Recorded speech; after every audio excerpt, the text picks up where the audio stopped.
শুনেছি ঘুমানোর আগে 21 বার বিসমিল্লাহির রহমানির রহিম পড়লে নাকি প্রতিটি নিঃশ্বাসে নেকি লেখা হয়, এটা সঠিক কিনা?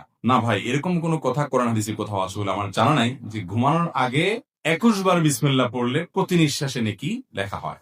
আমাদের দেশে সত্য এবং সঠিক হাদিসের চেয়ে জাল এবং ভুয়া হাদিসই বেশি প্রচলিত। সব ক্ষেত্রে না, অনেক ক্ষেত্রে। যেমন এই যে রমজান সম্পর্কে একটা জাল হাদিস খুব জনপ্রিয়। রমজানের সংবাদ যদি আপনি সবার আগে কাউকে দেন তাহলে আপনার জান্নাত নিশ্চিত। আছে না নাই? ওরে ভাই, এত সস্তা জান্নাত!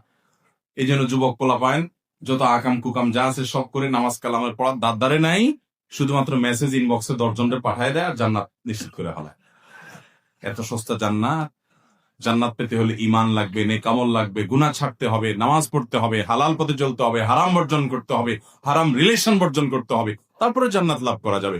আপনি মেসেজ ফরওয়ার্ড করে জান্নাত লাভ করার এই সস্তা পদ্ধতি আপনারা কে শিখেছি? এরকম ভিত্তিহীন কথা আমাদের সমাজে অনেকে বলে, কি বলে না বলে।